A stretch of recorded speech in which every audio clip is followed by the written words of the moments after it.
কমলাসাগর ভারত বাংলাদেশ আন্তর্জাতিক সীমান্তে বিএসএফ এর গুলি নিহত 2 বাংলাদেশি পাচারকারী, বিজিবির হাতে দেহ হস্তান্তর। ভারত বাংলাদেশ আন্তর্জাতিক সীমান্তের 0 পয়েন্টে বিএসএফ এর গুলিতে মৃত্যু হল 2 বাংলাদেশি পাচারকারীর।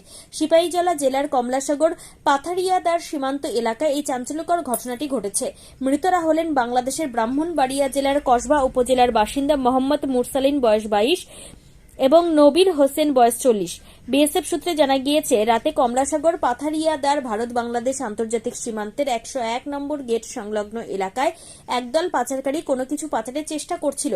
সেই সময় টহলরত বিএসএফ জওয়ানরা তাদের চ্যালেঞ্জ করলে পাচারকারীরা জওয়ানদের লক্ষ্য করে ইট পাটকেল ও পাথর ছুড়তে শুরু করে।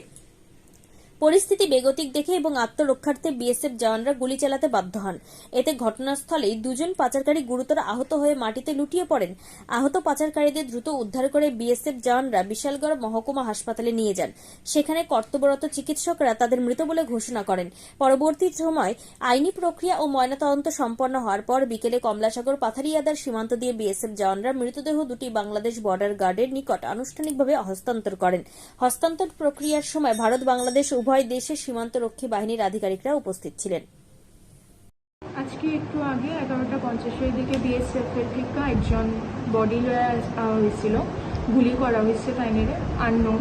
তো 11:50 দিকে নিয়ে আসা হয়েছে, কমলাসাগর এরিয়া থেকে নিয়ে আসা হয়েছে।